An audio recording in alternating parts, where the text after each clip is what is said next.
Hello everybody, I am Neha. Welcome to our Juris. आज हम पढ़ने वाले हैं कॉन्स्टिट्यूशन ऑफ इंडिया। बहुत इंटरेस्टिंग है लेकिन बहुत ब्रॉड सब्जेक्ट है। इसको हम छोटे से वीडियो में कवर नहीं कर सकते हैं, तो आज मैं लेके आई हूँ आपके लिए सिर्फ इसका ओवरव्यू। कॉन्स्टिट्यूशन के ओवरव्यू हम देखेंगे इस छोटे से वीडियो में। कॉन्स्टिट्यूशन से रिलेटेड मैं आगे भी और वीडियोज़ लाऊंगी। 10 से 15 वीडियोज़ में ये कॉन्स्टिट्यूशन कंप्लीट होगा, क्योंकि आप जानते हैं कि कितना ब्रॉड है और एक साथ अगर मैंने पढ़ाया तो आप सब भी बोर हो जाएंगे। अच्छा, इसको पढ़ने से पहले मैं आपको ये बताऊंगी कि कॉन्स्टिट्यूशन होता क्या है।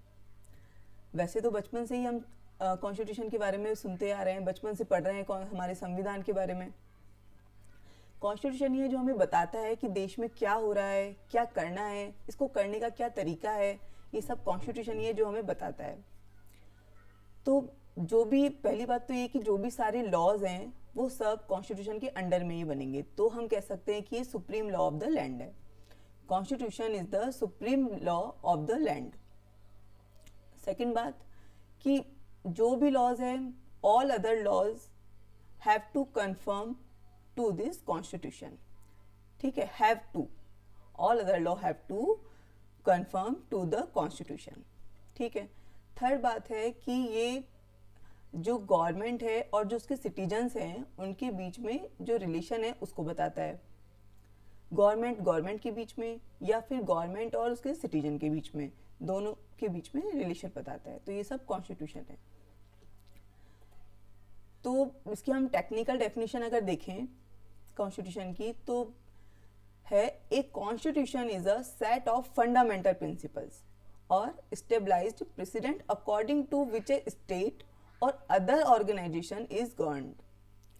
These rules together make up, like, constitute what the entity is. When these principles are written down into a single collection or set of legal documents, those documents may be said to comprise is written constitution. हमारा constitution written constitution है और सबसे longest constitution है। Longest तो हो गई क्योंकि हमारे इंडिया में इतने तरह के लोग रहते हैं, इतनी लैंग्वेजेस के लोग रहते हैं जिनकी कास्ट अलग हैं, तो लॉन्ग तो होना ही है। और ये रिटर्न भी कॉन्स्टिट्यूशन है, तो ये लॉन्गेस्ट रिटर्न कॉन्स्टिट्यूशन है हमारा इंडिया का। अच्छा, इजी वे में अगर हम देखें तो हम बोल सकते हैं the document containing laws and rules which determine and describe the form of the government, relationship between the citizen and the government is called a constitution. ये मैंने आपको पहले बताया ही है कि जो गवर्नमेंट है और जो उसके सिटीजन है उनके बीच में रिलेशन ये बताता है। गवर्नमेंट के बीच में या गवर्नमेंट और सिटीजन के बीच में ये रिलेशन बताता है। अच्छा, तो हम कॉन्स्टिट्यूशन के बारे में इसका पहले इंट्रो पढ़ लेते हैं कि इसका इंट्रोडक्शन क्या है। सुप्रीम लॉ ऑफ इंडिया, जो कि मैंने आपको बताया कि सुप्रीम लॉ है, इसके अंडर में ही सारे लॉ बनेंगे, इससे ऊपर कोई लॉ नहीं बनेगा। इवन देखा जाए तो जिस सारे जो देश हैं जिनका कॉन्स्टिट्यूशन है वही सुप्रीम है। सबसे सुप्रीम जो है वो कॉन्स्टिट्यूशन ही है सारे देशों का या इंडिया का, सबका सुप्रीम कॉन्स्टिट्यूशन ही है।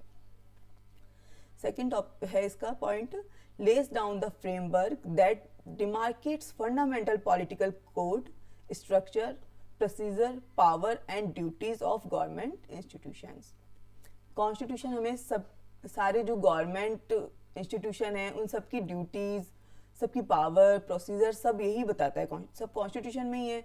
राष्ट्रपति के लिए देख लो या प्रधानमंत्री के लिए देख लो या अपने सीएम के लिए देख लो, सबकी पावर्स, सबकी जो स्ट्रक्चर है सब कॉन्स्टिट्यूशन ही बताता है। Sets out fundamental rights, directive principles and the duties of citizens. It is the longest written constitution in comparison to any other country. सबसे लॉन्गेस्ट है, मैं बता चुकी हूँ, क्योंकि यहाँ पे हमारे विविध भाषी लोग रहते हैं। एक तरह से देखा जाए तो अनेकता में एकता है, तो इसलिए हमारा जो कॉन्स्टिट्यूशन है वो सबसे लॉन्गेस्ट कॉन्स्टिट्यूशन है और रिटन कॉन्स्टिट्यूशन है। It imparts constitutional supremacy and was adopted by it's people with a declaration in its preamble. जो हमारी प्रियम्बल है उसकी डिक्लेरेशन से ही तो हमने अडॉप्ट किया है, हमें प्रियम्बल भी तो अडॉप्ट की है। तो बस यही कहा है कि was adopted by it's people with a declaration in its preamble. Preamble मैं आपके लिए अलग एक वीडियो लेके आऊँगी जिसमें प्रियम्बल के बारे में हम डिस्कस करेंगे। ये सिर्फ ओवरव्यू है, इसमें मैं आपको बहुत लेंदी डिस्कस नहीं करना चाहती हूँ, हो भी नहीं पाएगा, छोटी सी वीडियो है। एक बार हम ओवरव्यू देख लेते हैं, उसके बाद और छोटी छोटी वीडियोस में लाऊंगी जिसमें आपके लिए हर टॉपिक कवर होगा। नेक्स्ट है, parliament can not override the constitution. Even कोई भी कॉन्स्टिट्यूशन को ओवरराइड नहीं कर सकता है, पार्लियामेंट भी कॉन्स्टिट्यूशन को ओवरराइड नहीं कर सकती है। नेक्स्ट है मेकिंग ऑफ द कॉन्स्टिट्यूशन। ठीक है, तो 1935 में जो इंडियन नेशनल कांग्रेस है उसने सबसे पहले डिमांड की कॉन्स्टिट्यूंट असेंबली की कि कॉन्स्टिट्यूशन ऑफ इंडिया फ्रेम हो। ठीक है, in 1935 the Indian National Congress for the first time officially demanded a constituent assembly to frame the constitution of India. The Constituent Assembly was constituted in November 1946 under the scheme formulated by the Cabinet Mission Plan. Cabinet Mission Plan से constitute हुई थी और नवंबर 1946 को constitute हुई थी constituent assembly. अच्छा, जो constituent assembly थी उसकी जो फर्स्ट मीटिंग थी वो कब हुई? वो हुई थी 9 दिसंबर 1946। और जो ये असेंबली थी इसके टेम्परेरी प्रेसिडेंट इलेक्ट हुए थे, उनका नाम था डॉक्टर सच्चिदानंद सिन्हा, जो कि सबसे ओल्डेस्ट मेंबर थे असेंबली के। बाद में ये हुआ था कि जो डॉक्टर राजेंद्र प्रसाद हैं उनको इलेक्टेड कर लिया था प्रेसिडेंट ऑफ द असेंबली के तौर पर। The constituent assembly appointed a number of committee to deal with different task of constitution making. तो कॉन्स्टिट्यूशन मेकिंग के लिए जैसा कि आपको पता है कि बहुत सारी कमिटी अपॉइंट हुई थी, कुछ माइनर कमेटी थी, कुछ मेजर कमेटी थी, लेकिन उन सब कमिटीज में सबसे जो इम्पोर्टेंट कमेटी थी वो थी ड्राफ्ट कमेटी। तो drafting committee was the most important committee, जिसका क्या टास्क था? Task of preparing a draft of the new constitution. जो ड्राफ्टिंग कमेटी थी उसके चेयरमैन थे doctor BR Ambedkar, Bhimrao Ambedkar. Doctor Bhimrao Ambedkar जो थे वो ड्राफ्टिंग कमेटी के चेयरमैन थे, जिनको हम father of the constitution of India भी कहते हैं या chief architect of the constitution of India भी कहते हैं। 26 नवंबर 1949 हमारा जो ड्राफ्ट था वो कंप्लीट हो गया था। On November 26, 1949 the drafting of the constitution was completed. The Constitution as adopted on 26 November 1949 contained a preamble, 395 articles, 22 parts and 8 schedules।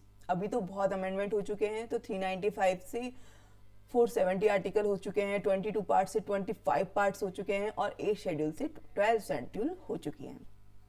और इवन अमेंडमेंट भी बहुत हो चुके हैं, 105 अमेंडमेंट हो चुके हैं। लास्ट अमेंडमेंट हुआ था 10 अगस्त 2021 में। ये जो 105 अमेंडमेंट है वो लेटेस्ट अमेंडमेंट है जो कि हुआ था 10 अगस्त 2021। तो जब ये अडॉप्ट किया गया था 26 नवंबर 1949 को, तो इसमें सब उसी टाइम कंटेन हो गया था, preamble, articles, parts and schedules.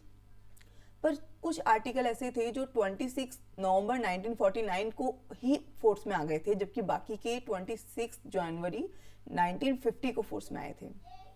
तो वो कौन कौन से आर्टिकल थे? तो आर्टिकल 5, 6, 7, 8, 9 ये सिटीजनशिप से रिलेटेड आर्टिकल हैं। तो 5, 6, 7, 8, 9, आर्टिकल 60, आर्टिकल 324, आर्टिकल 366, 367, 379, 380, 388, 391, 92, 393, ये सब 26 नवंबर 1949 को ही फोर्स में आ गए थे। और बाकी के जो थे वो 26 जनवरी 1950 को फोर्स में आए थे। 24 जनवरी 1950 constitution of India was signed हो चुका था। किसके द्वारा? जवाहरलाल नेहरू के द्वारा। The constitution came into force on 26 जनवरी 1950। अच्छा, मैं आपको बता चुकी हूँ कि अब 395 आर्टिकल से 470 आर्टिकल्स हो चुके हैं, 22 पार्ट्स से 25 पार्ट्स हो चुके हैं एंड 8 शेड्यूल से 12 शेड्यूल हो चुके हैं। ठीक है, और जो अमेंडमेंट है वो भी 105 अमेंडमेंट अब तक हो चुके हैं। आपके लिए एक इंटरेस्टिंग सा बहुत प्यारा सा परफॉर्मेंस बनाया है मैंने, इसको आप बहुत अच्छे से याद कर सकते हैं इसके माध्यम से। तो देखिए, the making of Indian constitution, 9 दिसंबर 1946 को first meeting of the constituent assembly थी। 11 दिसंबर 1946 को doctor Rajendra Prasad elected as a president. 29 अगस्त 1947 को ड्राफ्टिंग कमेटी अपॉइंट हुई थी। 4 नवंबर 1947 ड्राफ्ट कॉन्स्टिट्यूशन सबमिट हुआ था। 26 नवंबर 1949 ड्राफ्ट कंप्लीटेड हो गया था। 24 जन 1950 साइन हुआ था बाय जवाहरलाल नेहरू द्वारा। और इसको जो हमारा जो कॉन्स्टिट्यूशन है जब तक नहीं बना था तब तक हम इसे बोलते थे ड्राफ्ट। तो जो ये ड्राफ्ट है वो उसको बनने में कितना टाइम लगा? 2 ईयर 11 मंथ्स एंड 18 डेज। इतना लंबा है तो इतना टाइम तो लगेगा ही। 2 ईयर 11 मंथ्स एंड 18 डेज इसको बनाने में लग गए। और जब तक इसको बनाया गया था, जब तक कि ये फाइनलाइज नहीं हुआ था, तब तक इसमें 2000 अमेंडमेंट हो चुके थे। Yes, 2000 amendments. 2000 अमेंडमेंट्स जब तक ये फाइनलाइज नहीं हुआ था तब तक हो चुके थे। अच्छा, नेक्स्ट है कॉन्स्टिट्यूशनल लेआउट। देखा जाए हमारे 4 पिलर होते हैं डेमोक्रेसी में। तो जो कॉन्स्टिट्यूशन लेआउट है उसमें 3 पिलर्स हैं, लेजिस्लेटिव, जुडिशरी एंड एग्जीक्यूटिव। तो जो लेजिस्लेटिव है उसका काम है सिर्फ लॉ मेक करना। तो जो भी लॉ मेकिंग का काम होता है वो लेजिस्लेटिव करता है। दूसरा है एग्जीक्यूटिव। एग्जीक्यूटिव क्या करता है? एग्जीक्यूट करता है लॉज को जो कि जुडिशरी ने इंटरप्रेट किया है, उनको ये एग्जीक्यूट करता है जो कि उन्होंने लेजिस्लेटिव ने बनाया है। लेजिस्लेटिव का काम है लॉ मेकिंग, एग्जीक्यूटिव का काम है उन लॉज को एग्जीक्यूट करना, एंड जुडिशरी का काम है उनको इंटरप्रेट करना, जो भी लॉज है उनको इंटरप्रेट करना। तो ये 3 पिलर बहुत इंपॉर्टेंट है कॉन्स्टिट्यूशन में। उम्मीद करती हूँ आज का वीडियो आपको पसंद आया होगा, आपको समझ में आया होगा। नेक्स्ट कॉन्स्टिट्यूशन से रिलेटेड मैं एक और टॉपिक लाने वाली हूँ। कॉन्स्टिट्यूशन के लिए हम 14 to 15 छोटे छोटे वीडियोस बनाएंगे ताकि आपका इंटरेस्ट बना रहे। मिलते हैं नेक्स्ट वीडियो में, तब तक के लिए बाय, थैंक यू।